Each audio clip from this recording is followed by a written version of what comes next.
Welcome to Coming Home to Self, a home yoga practice series. My name is Jennifer and I'm coming to you from my home in Brooklyn, New York. And we're here in our fourth installment, our fourth video, accessing the air element or vayu in our home yoga practice. So far, on our journey, we've explored the earth element with some foundational principles to start our practice with, setting intentions, setting up the actual space where we're practicing. The water element, which is the sense of flow and creativity, kind of move as you like, getting into the joints so that we feel supple and soft as we move through the different parts of our practice. Next, we did fire, which is a lot more standing postures where we can incorporate some dynamic movement to build heat, but also some strong, stable postures to build heat as well, focusing on the muscles. And we're able to do that because of the slippery, the watery quality of the water element that came before. Next is the air element, which is primarily governed by the sense of movement. So air is what helps us to continue on with our flow, to get through our day. Air has also been the guiding principle throughout our practice in the sense of our breath supporting us. But we can also come to it more specifically with some balancing postures, which is what we'll focus on in this video.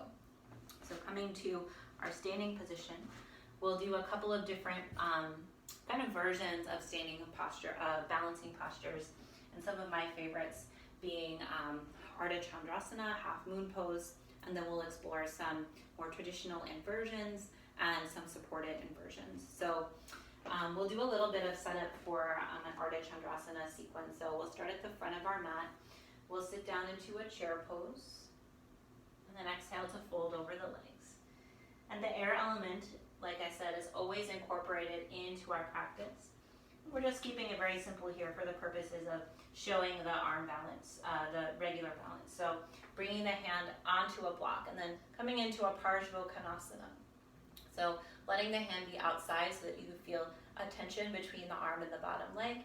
The top arm is up to the sky and the front of the chest is opening. So this is a really nice stance to start off with as a preparation for Ardha Chandrasana.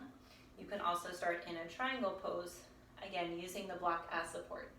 We talked about blocks and other props in our first video, and here we can also use the blocks for Ardha Chandrasana, and we'll find different ways to use our props for these balances and inversions that are not crutches but assists. So as you come into Ardha Chandrasana, you can bend your front knee again, step the back foot in a couple of inches, and then step up into the balance. So the hand comes below the bottom shoulder, the top arm can reach up, and then you could do a couple of different things in Ardha Chandrasana. You can keep the top arm up, you can find a half bind, you can bind the foot for a Chapasana.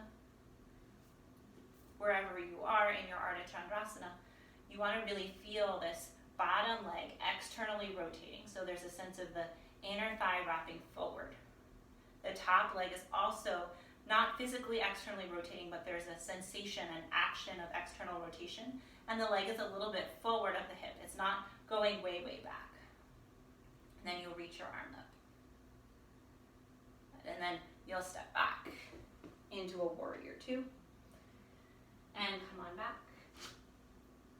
And you might take a vinyasa here, just allowing that flow, that sense of movement to come in. A great way to set up for Ardha Chandrasana is also to do a supported position. So it's almost more of a Vashisthasana. So here you can find the same shape as Ardha Chandrasana, but a little bit more support from the ground. So bottom knee is bent, bottom hand is under the shoulder, reach the top arm up, and reach the top leg. So you can see here it's the same exact position. And again, you can find a half bind, you can bend the top leg. This is a great way to modify Ardha Chandrasana if you'd like to practice, but for some reason standing on one leg isn't your cup of tea that day. You can also incorporate that posture into an earlier part of your practice as a bit of warm-up. So now we'll come into some other inversions, and I'll set up for a forearm stand.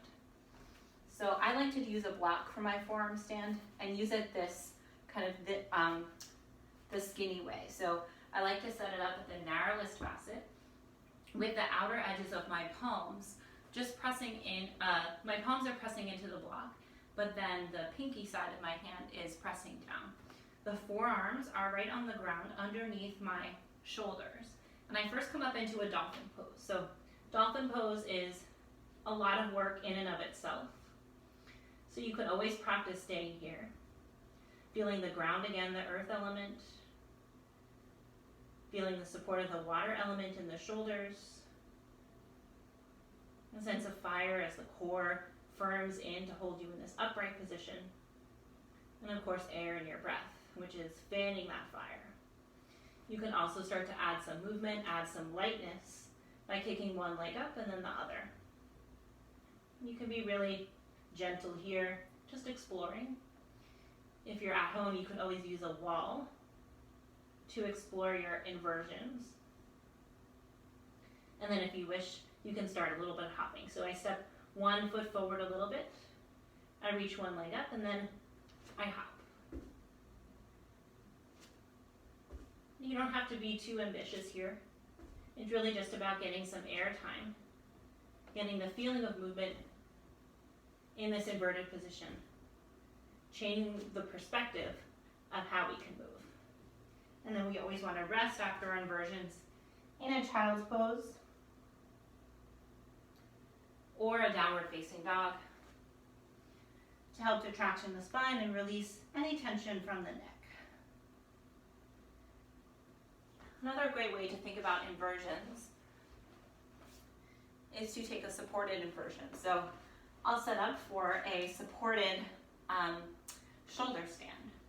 So shoulder stand is not something that I would recommend in a home practice unless you're a very seasoned practitioner and know how to set that up, just because it requires a little bit more specificity in the neck area. And so if you're newer to shoulder stand, having a teacher with you to just make sure that your setup is advisable. So this supported shoulder stand though is pretty safe for just about everybody. So what you can do is lift your hips, take your block underneath your hips. You could also use a stack of pillows, which might be a little bit softer. And then you just lift your legs up to the sky. So here you're getting the same benefits of the inversion. The legs and the hips are above the heart. Heart is above the head. But you don't need to worry about any strain on the neck.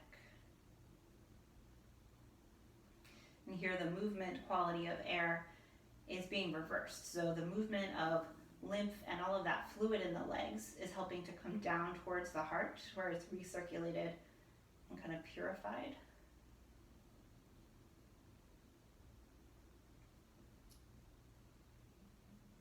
And you could do some interesting things here with the legs if you wish.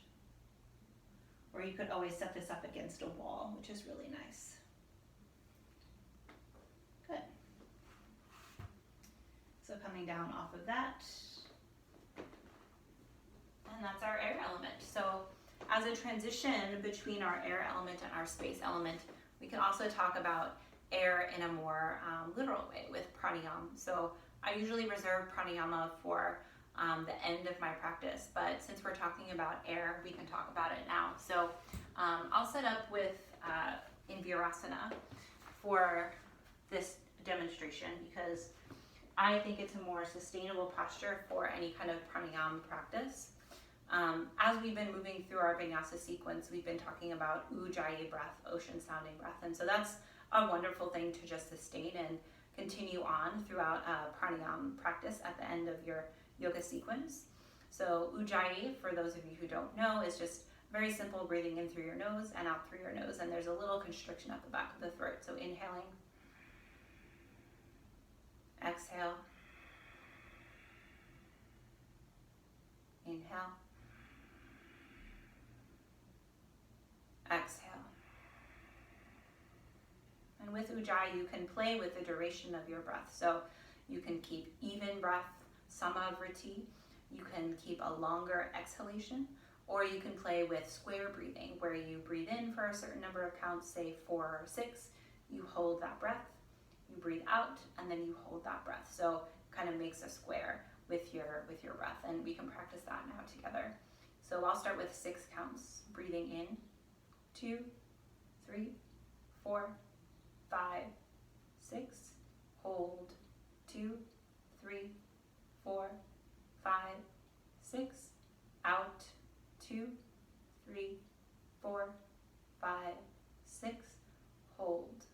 2, 3, 4, 5, 6. It's a very simple breath to use in some of your seated postures as you're winding down in that legs up variation. It's very nice to kind of have a breath to focus on.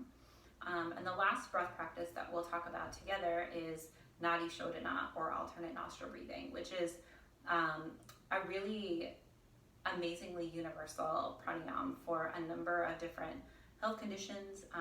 It's not contraindicated for anything, so anyone can practice. And there's lots of ways to practice. You can use your hands, which I'll demonstrate, but you can also do hands-free and just visualize the air coming in and out through the different nostrils. So Nadi Shodhana, the principle is that we're activating the two main channels, the two main energetic channels of the body, the Ida Nadi on the left side and the Pingala Nadi on the right side. And Ida Nadi is the feminine, cooling moon energy. Pingala Nadi is the masculine, heating sun energy. And as we've been exploring, we need all of those elements in our practice, all of those energies in our practice and in our lives, but sometimes one can get a little bit more dominant than the other. And so Nadi Shodhana helps to bring us into balance with those two. So we'll just do 2 rounds together. I'll guide. You can let your left hand stay on your leg, palm face down, or bring your index finger to your thumb in Jnana Mudra and let that rest on the back of your hand. What this does is actually pins the fingers that are associated with the space element, your thumb, and your index finger, your the air element, so that those 2 elements are kind of staying in place as you're breathing. So it's a kind of interesting mudra in that way. You'll take your left arm, reach it out, bring your first 2 fingers, your index and middle finger, into your palm, and then your thumb and your ring finger are free, and they just sit right on your nostril pad, so you can let that be super easy. And you'll just to take a breath in and a breath out to feel that little bit of pressure.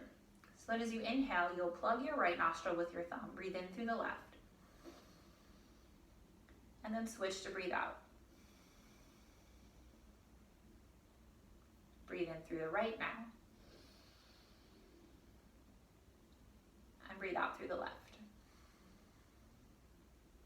Let's just do one more together. Inhale, exhale, inhale, and exhale. And as you're going with that Nadi Shodhana, you can continue for at least 10 rounds or around 15 minutes. So that can be a practice that you do separate from your movement practice, or incorporate it towards the end of the sequence after you come to a meditative position. And you can also just think about that Nadi Shodhana, that alternate nostril breathing, while you're in your posture. So if there's a side that's kind of more open, like the Ardha Chandrasana that we just did, you can really think about breathing in through the left side, or whatever side is up and open. And also when you're thinking about the energy of any of your practices, if you're feeling a little bit too heated, you can really visualize the left channel, the left nostril. And you could also do versions of Nadi Shodhana that are more focused on one or the other. So breathing in only through the left and out through the right. And then only in through the left and out through the right, called Chandra Vedana. And that is really helpful to kind of open up the pathway of the left side, the more feminine, cooling side, if you're feeling a little bit too heated, a little bit too kind of all over the place. And then the alternative is Surya Vedana, where you only breathe in through the right and then breathe out through the left.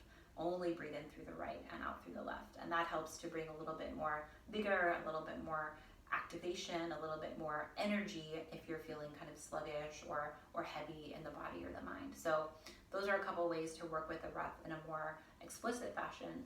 And pranayama is a kind of endlessly vast field to explore. So it can be a whole sequence in and of itself. Even if you wanted that to be your home practice, you can do a whole series of pranayama that go through the elements themselves. So air is definitely a big part of our practice, and we want just the right balance and just a way to kind of direct the air so that it's moving not too fast, not too slow, but just kind of consistent and steady. So that's all for air, and thank you so much for joining. Namaste.